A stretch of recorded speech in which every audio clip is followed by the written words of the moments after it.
Winter arc एक ऐसा self improvement challenge जो या तो आपकी जिंदगी को पूरी तरह से बदल कर रख सकता है या फिर आपकी जिंदगी को पहले से और भी ज्यादा बर्बाद कर सकता है। रीजन सिर्फ एक है कि अगर आपने इस विंटर को फॉलो किया तो लाइफ बदल जाएगी, पर अगर आलस दिखाया तो पहले 8 घंटे रजाई गर्म करते थे, इस बार 12 घंटे करोगे। 2025 में कुछ ही मंथ्स बचे हुए हैं। जो विंटर आर्क को अच्छे से फॉलो करेगा वो दिसंबर के एंड में जाते जाते अचीवमेंट वाली फीलिंग लेकर जाएगा। दिमाग से निकाल दो कि मैंने 2025 पूरा वेस्ट कर दिया, क्योंकि अभी भी आपके पास एक लास्ट चांस बचा हुआ है और असली बाजी लास्ट चांस में ही खेली जाती है। तो अब आपको पूरी ताकत लगाकर इस लास्ट चांस में कुछ ऐसा करना होगा जो आपने आज तक नहीं किया। और वो कैसे होगा, इस वीडियो को पूरा देखकर इसमें बताए गए सारे स्टेप्स को फॉलो करने से। विंटर आर्क अक्टूबर के मंथ से शुरू होता है। तो अब क्वेश्चन ये आता है कि मैं इस वीडियो को 1 महीने पहले क्यों बना रहा हूँ। तो मैं इस वीडियो को इसलिए बना रहा हूँ ताकि आपको मैं विंटर आने से पहले उसके लिए तैयार कर सकूँ। एक रेस को दौड़ने के लिए प्रैक्टिस करनी पड़ती है, पहले से अपने आप को तैयार करना पड़ता है। सोचो 2 लोग हैं, एक हो आप जिसने अभी इस वीडियो को देखा और अभी से ही वो सारे काम करना स्टार्ट कर दिया, वहीं दूसरा बंदा 1 महीने बाद ये सारे काम करने वाला है। तो अब आप ही मुझे बताओ कि ज्यादा आगे कौन जाएगा। ऑब्वियसली आप जाओगे, क्योंकि आपको उस काम का एक्सपीरियंस ऑलरेडी मिल चुका है। आप उस बंदे से ऑलरेडी 1 महीने आगे चल रहे हो, इसलिए अगले कुछ मिनट जो आप इस वीडियो में दोगे वो आप दे नहीं रहे हो, वो आप इन्वेस्ट कर रहे हो। और इन्वेस्ट की हुई कोई भी चीज आपको हमेशा रिटर्न में कुछ ना कुछ देकर ही जाती है। इसलिए इस वीडियो को पूरे फोकस के साथ देखो, बिकॉज अगले कुछ मिनट्स हो सकता है कि आपकी लाइफ को चेंज कर दे। अब वीडियो स्टार्ट करने से पहले आपके माइंड में कभी ना कभी ये क्वेश्चन तो जरूर आता होगा कि मॉनसून तो और भी बहुत सारे टाइप्स के होते हैं, पर विंटर आर्क इतना इंपॉर्टेंट क्यों होता है। ऐसी कौन सी चीजें हैं जिसके कारण विंटर आर्क को बेस्ट आर्क माना जाता है। तो इसके पीछे कुछ रीजंस है जिसके कारण हम विंटर आर्क को फॉलो करते हैं। और वो रीजंस ये हैं कि विंटर आर्क बनाया ही इसी तरीके से गया है जो नेचुरली भी बॉडी को सपोर्ट करती है हमारे ट्रांसफॉर्मेशन के लिए। सबसे पहला बेनिफिट तो ये है कि विंटर में दिन छोटे होते हैं एंड नाइट्स बड़े होते हैं, और इसी वजह से हमारी स्लीप साइकिल अच्छी होती है, जो कि हमारे ब्रेन को ज्यादा से ज्यादा रिकवर होने में हेल्प करती है, ताकि दूसरे सुबह जब हम उठे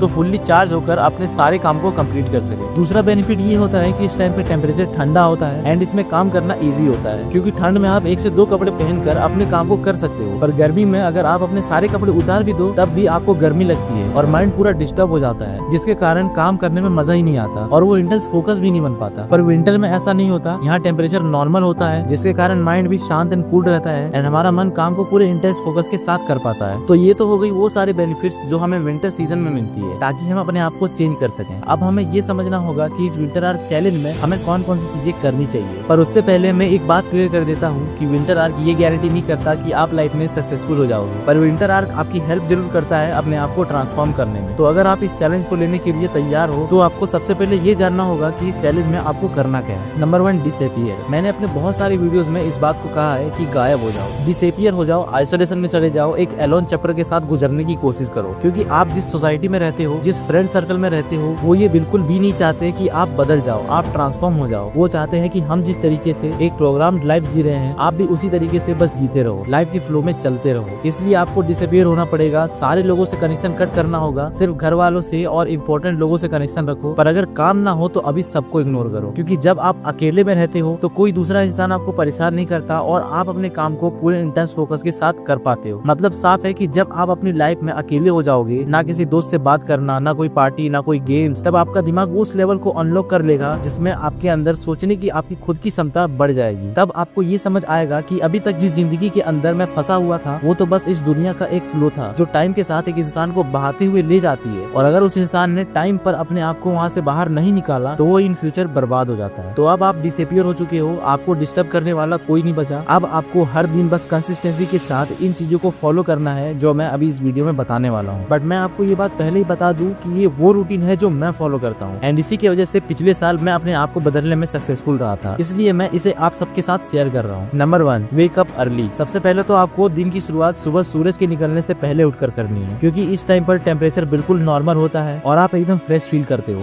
विंटर के सीजन में इस टाइम पर ठंड काफी ज्यादा होती है एंड यही सबसे अच्छी बात होती है, क्योंकि जब आप अपने बिस्तर से इतनी ठंड में उठते हो तो ये भी अपने आप में एक बहुत बड़ा मुश्किल टास्क होता है, जिसे आप कंप्लीट कर लेते हो तो आपको अपने अंदर से ही एक अलग लेवल की मोटिवेशन आती है, जिससे कि आप बाकी के सारे काम को भी बड़े आराम से कंप्लीट कर पाते हो। अगर मैं अपने बारे में बताऊं तो मैं हर रोज सुबह 5 बजे उठ जाता हूं एंड फ्रेश होकर रनिंग के लिए निकल जाता हूं, और यही आपको भी करना है। Point number 2, running. देखो सुबह के टाइम पर खासकर जब 5 बज रहे होते हैं तो ना ही ज्यादा अंधेरा होता है और ना ही ज्यादा उजाला होता है, इसलिए मैं इस टाइम को प्रेफर करता हूँ रनिंग के लिए, क्योंकि इतनी ठंड में सुबह उठने के बाद हमारे बॉडी के अंदर का मेटाबॉलिज्म स्लो होता है, पर जब हम सुबह सुबह उठकर थोड़ा रनिंग करते हैं तो मेटाबॉलिज्म रेट फास्ट हो जाता है और हमारा माइंड पूरी तरह से एक्टिव हो जाता है बाकी सारे काम को पूरा करने के लिए। इसलिए मैं हर रोज एटलीस्ट 4 से 5 किलोमीटर की रनिंग तो करता ही हूँ, जिससे कि मैं बिल्कुल फ्रेश फील करता हूँ। अगर आप भी बिगिनर हो एंड इतना नहीं भाग सकते हो तो आपको अभी सिर्फ 1 से 2 किलोमीटर से स्टार्ट करना चाहिए, क्योंकि इस बात को याद रखना कि आप अभी बाकी लोगों से 1 महीने आगे हो। मतलब अगर आज आप 1 से 2 किलोमीटर भागना स्टार्ट करोगे तो इस मंथ के एंड तक आप बहुत इजीली 4 से 5 किलोमीटर या फिर उससे भी ज्यादा रनिंग कर पाओगे। Point number 3, taking bath. Running से आने के बाद आपको 5 मिनट के बाद नहा लेना है। अब अगर आपके पास कोल्ड शावर अवेलेबल नहीं है तो उसे लेने की कोई जरूरत नहीं है, आप अपने घर का नॉर्मल पानी भी यूज कर सकते हो, बिकॉज विंटर के मौसम में पानी वैसे भी ठंडी ही रहती है। ऐसा करने से आप दोबारा नींद में नहीं जाओगे और इसके बाद आपको करना है meditation. Point number 4, do meditation. मुझे पता है कि मेडिटेशन करना इजी नहीं होता, क्योंकि आज के टाइम पर इंसान का माइंड 1 मिनट के लिए भी शांत नहीं रहता, इसलिए ये काफी डिफिकल्ट हो जाता है कि आप अपने माइंड पर फोकस कर पाओ। लेकिन टेंशन लेने वाली कोई बात नहीं है, क्योंकि मेरे साथ भी यही होता था। मैं जब भी ध्यान लगाने की सोचता था तब मैं ये कर ही नहीं पाता था और फिर मुझे ऐसा लगता था कि मैं इसके लिए बना ही नहीं हूँ। पर फिर मैंने ईयरफोन्स लगाकर एक मेडिटेशन सॉन्ग को ऑन किया एंड ध्यान लगाने की कोशिश करी एंड सच में ये ट्रिक काम कर गई, क्योंकि जब मैंने ऐसा किया तो मेरे कानों में सिर्फ एक शांत म्यूजिक चलने लगा, जिसके कारण फ्लो बन गया और मेडिटेशन करने में मैं सक्सेसफुल रहा। और इसी तरह से आपको भी मेडिटेशन करना स्टार्ट करना है। एंड एक बात याद रखना कि इस काम को गलती से भी स्किप मत करना, क्योंकि ये 10 मिनट की मेडिटेशन आपके पूरे दिन को बेटर बना सकती है, और अगर आप इसे स्किप करते हो तो आपका पूरा दिन बर्बाद हो सकता है। अब इसके बाद आपको भूख लगेगी तो आपको कुछ खा लेना है एंड उसके बाद सीधा अपने काम पर लग जाना है। लेकिन अगर आपको सेल्फ इम्प्रूवमेंट बुक पढ़ना पसंद है तो आप वो भी कर सकते हो, क्योंकि ये भी एक बहुत ही इंपॉर्टेंट चीज है जिसे मैं भी फॉलो करता हूँ। पर उसके बाद आपको अपने काम को 4 से 5 घंटे तक पूरे फोकस के साथ करना है। फिर जब आप काम करते करते थक जाओ या फिर आपका काम कंप्लीट हो जाए तो आपको लंच करना है एंड ट्राई करना है थोड़ा कम खाने का, क्योंकि जब आप पेट भर के खाना खा लेते हो तो आपको आलस आने लगता है, क्योंकि शरीर की सारी एनर्जी फिर उस खाने को पचाने में लग जाती है। इसलिए हमेशा पेट भर के खाना मत खाना, ताकि आप अपने काम पर भी ध्यान लगा सको। एंड लास्ट में जब शाम हो जाए तो आपको एटलीस्ट आधे घंटे एक्सरसाइज करना है, क्योंकि मैं भी ऐसा ही करता हूँ। अब आप ऐसे बहुत सारे लोग ऐसे होंगे जो कहेंगे कि हम एक्सरसाइज सुबह भी तो कर सकते हैं। तो देखो, आपका कहना तो सही है, पर अगर आप सुबह रनिंग एंड एक्सरसाइज दोनों करते हो तो आपकी बॉडी के अंदर की एनर्जी पूरी तरह से खत्म हो जाती है एंड फिर आपको काम करने का मन नहीं करता बल्कि रेस्ट करने का मन करता है। इसलिए मैं इन दोनों को दिन के 2 पार्ट्स में डिवाइड कर देता हूँ। लेकिन अगर आप चाहो तो इसे उल्टा भी कर सकते हो, क्योंकि मैंने आपको पहले भी बताया कि ये जो रूटीन मैं बता रहा हूँ ये मेरा रूटीन है, बट आप चाहो तो अपने हिसाब से भी रूटीन बना सकते हो। तो अब हम दिन के लास्ट स्टेज पर आ चुके हैं, जहाँ पर रात हो चुकी है एंड अब हमें अपने काम को फिनिश करके रात का डिनर सोने से एटलीस्ट आधा घंटा पहले खाना है एंड ट्राई करना है कि आपको 10 बजते बजते अपने बिस्तर पर चले जाना है एंड फोन को साइड में रखकर सो जाना है। पर उससे पहले आपको एक आखिरी स्टेप को फॉलो करना है, क्योंकि उसके बिना आप कंसिस्टेंट होकर दिन भर ये सारे काम को पूरा नहीं कर पाओगे। और वो चीज है एक टू डू लिस्ट। आपको हर रात को सोने से पहले एक टू डू लिस्ट बनाना है एंड उसमें आपने सारे काम को लिखना है जो आप अगले दिन करने वाले हो, क्योंकि इससे आपके माइंड में क्लैरिटी आ जाती है कि कल सुबह उठकर मुझे क्या करना है एंड उसके वजह से आप डिस्ट्रैक्ट नहीं होते हो। क्योंकि जब आपको यही नहीं पता होता कि आपको करना क्या है तो भले ही आप 5 बजे की जगह 4 बजे उठ जाओ, पर कोई फायदा नहीं होने वाला, क्योंकि 4 बजे उठकर भी आप फालतू के काम ही करोगे, क्योंकि आपको यही नहीं पता है कि असल में आपको करना क्या है। इसलिए अपना टू डू लिस्ट हर दिन सोने से पहले बनाकर ही सो। तो अब आपको भी पता है कि इस विंटर आवर के हर दिन को आपको कैसे सबसे परफेक्ट डे बनाना है। बट एक बात याद रखना कि ये सुनने में जितना इजी लग रहा है असल में ये उससे भी ज्यादा मुश्किल होने वाला है। एक ना एक दिन ऐसा जरूर आएगा जब आपका काम करने का मन नहीं करेगा, आपका माइंड और बॉडी दोनों पूरी तरह से थक चुका होगा, पर फिर भी आपको हार नहीं मानना है। बस इतना याद रखना है कि यही मेरे लिए एक लास्ट चांस है। अगर मैंने इसे पूरा नहीं किया तो मैं फिर कभी कुछ नहीं कर पाऊंगा। तो अगर आप सब मेरे साथ इस चैनल को एक्सेप्ट कर रहे हो एंड बाकी लोगों से 1 महीने आगे चल रहे हो तो कमेंट में जरूर लिखना वी आर वॉरियर्स। और एक वॉरियर क्या कर सकता है ये दिखाने की बारी आ चुकी है, इसलिए रुकना मत, बस अपने आप को पुश करते रहना। और अगर आप मुझसे जुड़ना चाहते हो या इस फैमिली का पार्ट बनना चाहते हो तो बस आपको इस चैनल को सब्सक्राइब करके इस वीडियो को एक दूसरे के साथ शेयर करना है, जिससे आपकी तरह ही अपने लाइफ में सक्सेसफुल होना है, अपने लाइफ को इम्प्रूव करना है।